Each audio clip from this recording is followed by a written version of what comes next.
প্রিয় দর্শক, আসসালামু আলাইকুম।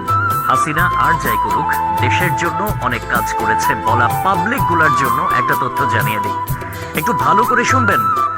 বাংলাদেশের বর্তমান ঋণ কত জানেন? 99.3 বিলিয়ন মার্কিন ডলার।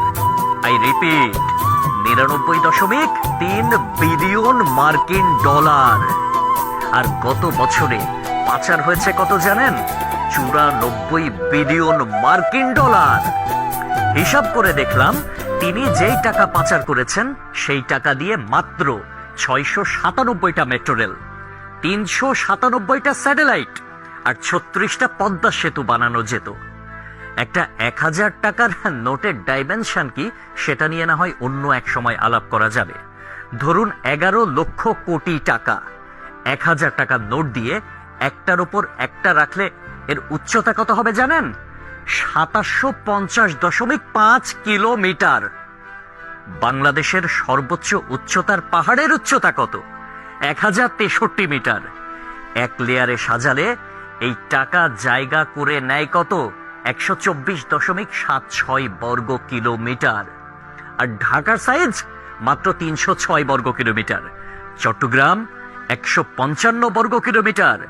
এই দুই বিভাগীয় শহর বাদে বাকি সব বিভাগীয় শহর এই টাকা দিয়ে ঢেকে দেয়া যাবে। পাশাপাশি যদি বসান তাহলে লেন্থ হবে কত জানেন? 1,7,8,2,3,4,9.6 কিলোমিটার। এক কথায় আমি সংখ্যাটা বলতে পারলাম না, আপনারা একটু ক্যালকুলেটরে হিসেব করে নেবেন, মানে ক্যালকুলেটরেও ধরবে বলে মনে হয় না। পৃথিবীর পরিধি কত? 40,000 কিলোমিটার। এই টাকা পাশাপাশি বসিয়ে পৃথিবীর পুরোটা 44.5 বার রাউন্ড দেয়া যাবে, মানে ঘোরা যাবে।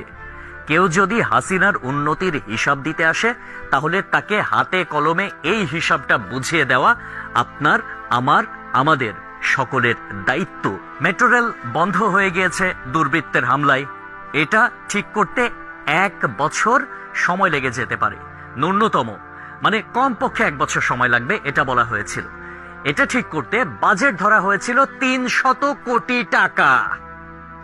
অথচ 2টা স্টেশন বাদ দিয়ে খুব সহজেই মেট্রো রেল চালু করা যেত, কিন্তু সেটা করেন নাই তার সঙ্গপাঙ্গরা।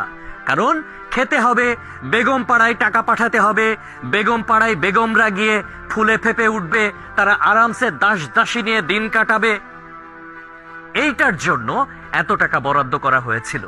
কিন্তু শেখ হাসিনা পালিয়ে যাওয়ার পরে এখন আমরা জানতে পারছি মেট্রো রেল চালু হতে আর মাত্র কয়েকটা দিন বাকি। তাহলে বোঝেন ব্যাপারখানা। আমাদের শিরা উপশিরা থেকে শুরু করে রন্ধ্রে রন্ধ্রে প্রত্যেকটা জায়গায় এইরকম চুরচামারির অভ্যাস। মানে দেশে উন্নয়ন হবে, উন্নয়নের আগে কে কয় টাকা ভাগ করে খাবে, এইটাই হচ্ছে তাদের টেন্ডেন্সি, এইটাই হচ্ছে তাদের মানসিকতা। পদ্মা সেতু হয়েছে কত টাকায় আপনারা সবাই ভালো করে জানেন। মেট্রো রেল হয়েছে কত টাকায় আপনারা সবাই জানেন। এলিভেটেড এক্সপ্রেস ওয়ের হিসাবটাও একটু গুগল করলে জানতে পারবেন। অথচ অন্যান্য দেশে এটার অর্ধেকও খরচ হয় না। তাহলে বাকি টাকা কই যায়? এক কথায় উত্তর, বেগম পাড়ায়। তবে একটা বিষয় ভালো লেগেছে, শেখ হাসিনা পলায়ন করেছে, কিছু নেতাকর্মী তারা বাংলাদেশে আটকা পড়েছে, তাদের বেগমরা কিন্তু ঠিকই বেগম পাড়ায় এখন আছে, আর তারা এই আমাদের অজ পাড়া গায়েই রয়ে গেছে। একটা কথা সব সময় মনে রাখবেন, পাপ বাপকেও ছাড়ে না। প্রকৃতি ছাড় দেয় কিন্তু ছেড়ে দেয় না। সবকিছুর হিসাব পয় পয় করে দিতে হবে একদিন। সবাই ভালো থাকবেন। আসসালামু আলাইকুম।